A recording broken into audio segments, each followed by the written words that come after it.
160 individuele scholieren en 11 estafetteploegen deden zaterdag mee aan de Pelemaas TV Scholierenlopen. Zij trotseerden allemaal de ijzige kou in het vlakwaterbos. De weersomstandigheden zaten de afgelopen week niet mee voor de organisatie. Toch keek ATV tevreden terug op het verloop van de wedstrijden. Organisatorisch is het goed verlopen. De parcoursen lagen er heel goed bij. Eigenlijk nog beter dan dat we verwacht hadden. We hadden natuurlijk wel hele inspanning geleverd om het parcours sneeuwvrij te krijgen. Maar in de afgelopen dagen is dat de ondergrond mooi op kunnen drogen. Dus de scholieren hebben op een prima ondergrond kunnen lopen vandaag. De ondergrond was goed, maar het weer had er waarschijnlijk wel voor gezorgd dat er minder deelnemers dan vorig jaar waren. We hadden ruim 160 individuele lopers vandaag aan de scholierenloop. Nou, dat zijn er toch een 60 tot 80 minder dan dat we vorig jaar hadden gehad. Ja, en waar dat nu aan ligt, wij denken dat het toch de weersomstandigheden de afgelopen 14 dagen, dat die toch wel een hele belangrijke rol hebben gespeeld. Want je moet je dan aanmelden in wintersomstandigheden is toch altijd voor kinderen toch wat lastiger kennelijk. Alle scholieren waren enthousiast en renden fanatiek mee in de wedstrijden. Sommige leerlingen doen al aan atletiek, zij zijn goed getraind. Zo ook Demi Boon. Zij rende zichzelf naar een eerste plaats bij de meisjes uit groep 7 en 8. Demi, proficiat, hoe ging het? Ja, het ging wel goed. Het was een beetje vermoeiend, maar verder ging het wel. Was het koud? Ja, dat wel, ja. Had je een goede tijd gelopen of weet je niet? Ik denk van wel. Doe jij aan atletiek? Ja. Maar niet alle kinderen deden al voor deze wedstrijd veel aan hardlopen. Er waren ook genoeg leerlingen die voor het eerst meededen aan een hardloopwedstrijd. En hoe ging het? Goed, moeilijk. Ja, was het zwaar? Ja, dat is wel. Hoeveel meter hebben jullie gerend? 350, maar dan 3 rondjes. 3 keer 350 meter. Dat is veel. Ja, dat is wel. Op zondag vond in de bossen de 37e vlakwatercross plaats. Jeroen van Eyre van atletiekvereniging Sifla uit Nijmegen won de cross over 8100 meter met een tijd van 26 minuten en 21 seconden. Bij de dames won Daphne Lena uit Groesbeek voor Judith Petrik uit Venray.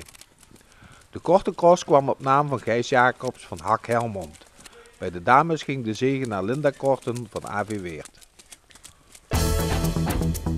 Het haltere pulleke van de Pielhaas werd gisteren uitgereikt in Café de Rooierie aan politie Venray.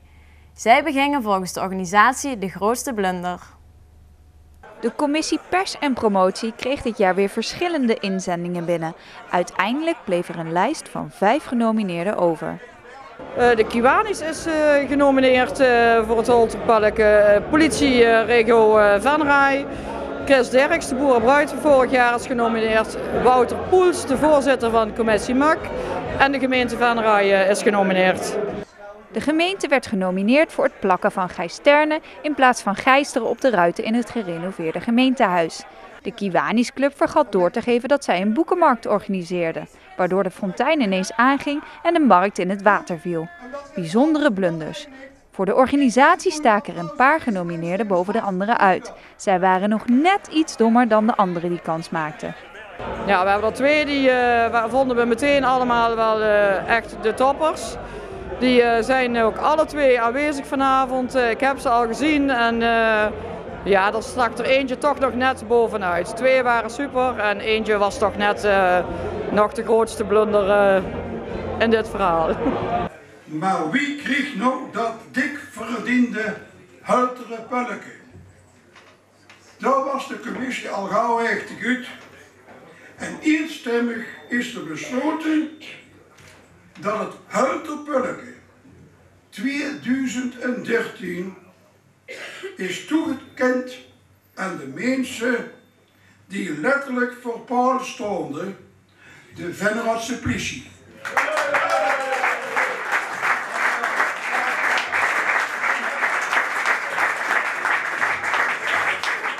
En de winnaar was dus uiteindelijk de politie. Voor het feit dat een politieagent het centrum probeerde in te rijden, maar vergat dat onze binnenstad wordt afgesloten met centrumpaaltjes. De politie pakte het winnen van de pechprijs sportief op. Ja, ik ben onaangenaam verrast.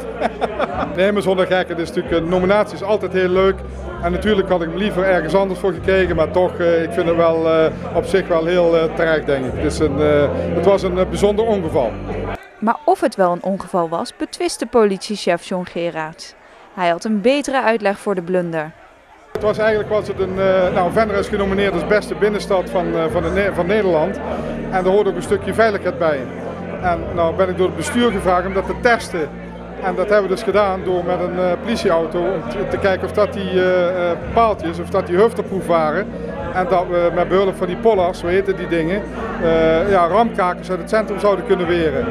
En het is op zich niet zo gemakkelijk om zo'n aanrijding überhaupt te kunnen veroorzaken. Want het is geen frontaaltje, maar een verticaaltje geworden. Ja, daar is toch heel wat stuurmanskunst voor nodig. Een bijzonder mooie uitleg, maar zeer ongeloofwaardig natuurlijk. De prijs was wel verdiend, want de politie had gewoonweg even een misser gemaakt. Het was gewoon een ongelukje. Die bestuurder, een van onze jongste collega's, die dacht van dat paaltje is omlaag, dus ik kan gewoon doorrijden. En had echt niet in de gaten dat dat ding omhoog ging. En het heeft iets ludieks in zich, maar het had ook tot ernstig letsel kunnen leiden. En daarnaast, ik betreur wel, want dat brengt weer een hoop schade mee. En daar zijn altijd kosten aan verbonden. En dat zijn over het algemeen wel gemeenschapskosten. Dus om die reden vind ik het natuurlijk niet goed. En de prijs krijgt nu een ereplaatsje op het bureau van de politie. Gisteren opende de zorggroep nieuwe groepswoningen voor mensen met dementie aan de Blauwvervenstraat. De kleinschalige woonvormen zijn de eerste die helemaal gebouwd zijn volgens de visie Zorg voor mensen met dementie. In totaal zijn er 4 woningen voor 28 mensen gerealiseerd. De bewoners zijn afkomstig van het huidige verpleeghuis Beukenrode. De woongroepen zijn vernieuwend om een aantal redenen. Deze woningen staan in de wijk en de woningen zijn ook zo ingericht dat ze helemaal herkenbaar zijn voor mensen met dementie. De omgeving is dus zo gunstig mogelijk. Hoe hebben jullie dat gedaan? We hebben dat gedaan door middel van architecten, hoe kunnen we het beste inrichten. Maar ook hebben we meubels van Marktplaats, van Winkel van Sinkel, van het Pakhuis hebben we spullen gekocht. Dus vooral niet nieuw en absoluut geen projectmeubels. De oude meubelen en gebruiksvoorwerpen binnen het huis geven de bewoners een veilig gevoel. Mensen met dementie gaan met hun herinnering terug naar de tijd waarin ze nog 20 of 30 jaar waren. De inrichting van de kamers en woonkamers sluit hierbij aan. Het was eigenlijk de bedoeling dat de eerste bewoners in december 2012 hun intrek zouden nemen. De bouw liep echter vertraging op door een onvoorzien voorval. Er is helaas ingebroken door een koperdief en die heeft voor behoorlijk wat schade gezorgd. En dat maakte dat wij later open konden gaan dan dat we eigenlijk wilden. Er waren veel genodigden bij de officiële opening aanwezig. Zij kregen een rondleiding door de groepshuizen en waren enthousiast over het eindresultaat. Ja, mensen zijn ontzettend positief en vinden het ontzettend leuk ingericht. Alhoewel we soms ook opmerkingen krijgen van, goh, hebben jullie nou niet voldoende geld voor de inrichting? Als we dan het principe daarachter vertellen, dan begrijpen mensen het ook. En dan zijn ze ook meteen enthousiast. Volgende week verhuizen de eerste bewoners van Beukenrode naar de Blauwvervenstraat. Het is alweer enige tijd geleden dat gedeputeerde Patrick van den Broek bekend mocht maken dat er nu eindelijk begonnen kon worden met het project Gebiedsontwikkeling Ooijen-Wansum. Vandaag werd een volgende belangrijke stap gezet. Het symbolische startsein gebeurde door de overhandiging van uitbreidingsplannen dwars door het gesloten loket aan gedeputeerde Patrick van den Broek.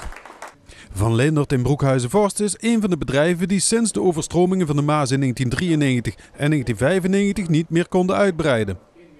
Het gebied tussen Ooijen en Wansum is sinds de overstromingen juridisch beschermd als winterbed van de Maas. Door al die regels van verschillende overheden was het nagenoeg onmogelijk hier uit te breiden of nieuwe plannen van de grond te krijgen. Door een bijzondere samenwerking tussen betrokken overheden ontstaan er nu wel mogelijkheden. Het initiatievenloket is hiervan het resultaat, maar voorheen leek het erop dat overheden simpelweg niet samen konden werken. Overheden werken natuurlijk altijd samen, maar ze hebben allemaal andere verantwoordelijkheden. Dus Rijkswaterstaat moest echt bewaken dat de ruimte voor de rivier er is en er blijft. En de provincie moest gewoon zorgen dat zo'n gebied als dit economisch ontwikkelde. En het waterschap moet zorgen voor goede dijken. En de gemeenten die proberen hun economie aan de praat te krijgen. En uiteindelijk hebben we in dit plan ze allemaal achter één plan kunnen krijgen en ook de belangrijke verbanden gelegd. Want dit was een heel groot probleem natuurlijk. Rijkswaterstaat moet die ruimte voor de rivier bewaken. En dat is ook heel belangrijk dat dat gebeurt. Maar ondernemers willen verder. En dat kan alleen als die twee overheden samen, en trouwens ook de anderen erbij, met elkaar zeggen, nou dan maken we ook één plan waar het gelijk allemaal geregeld is. Het is wel een heel complex plan. Het is ook een heel groot plan. Het is een heel duur plan. Maar het is wel allemaal geregeld. Het initiatievenloket is overigens geen fysiek hokje met loket, zoals hier uitgebeeld, maar een website als onderdeel van het project Gebiedsontwikkeling Ooije-Wansum. Een van de belangrijkste doelen is het stimuleren van de economische ontwikkeling in het gebied. Economische ontwikkeling is een hele belangrijke doelstelling van de gebiedsontwikkeling. En daar hebben we dus de ondernemers voor nodig, hè, want dat zijn degenen die de ontwikkelingen starten. En wij willen gewoon heel graag weten wat iedereen wil in het gebied, om hen verder te kunnen helpen. Het economische belang van dit initiatievenloket wordt ook door de wethouder nog eens onderstreept. Natuurlijk is het groot, omdat in het gebied waar we nu allerlei maatregelen gaan doorvoeren met de hoogwaterbescherming, is het ook van belang dat de bedrijven die daar zitten kans blijven houden om ook het bedrijf zelf te ontwikkelen. En dat maakt dat initiatiefloket maakt dat mogelijk. Dit hele project heeft er ook nog invloed op initiatieven van particulieren? Natuurlijk, ook particulieren worden geraakt door het hele project. Maar dit initiatiefloket is alleen voor bedrijven bedoeld. Maar particulieren, als die vragen hebben of opmerkingen hebben, dan kun je natuurlijk ook altijd terecht bij de gemeente. Houdt dat nu concreet ook in dat er heel veel bedrijven zullen gaan uitbreiden? Dat weten we niet. Dat hangt van de bedrijven af. Hè. In ieder geval wel is het zo dat bedrijven die iets willen, die hebben nu in ieder geval een plek waar ze terecht kunnen en waar ze een goed antwoord krijgen. En dat is heel belangrijk. De feitelijke start van de gebiedsontwikkeling is al geruime tijd geleden. Maar er zal nog heel wat water door Maas en Molenbeek stromen voordat alles is afgerond. Over een jaar of 10. Ja, we moeten 2 jaar lang hebben we nog nodig om de plannen goed op een rij te zetten. Alle onderzoeken die we moeten doen, de milieueffectrapportage, de archeologisch onderzoek, er komt echt heel veel bij kijken. We doen ook heel verschillende dingen. Hè. We maken een rondweg, we maken hoogwatergeulen, we leggen dijken aan. Dus het is echt een heel groot en complex project. Nou, daar hebben we zeker 2 jaar voor nodig om die plannen goed te maken en dan 10 jaar uitvoering.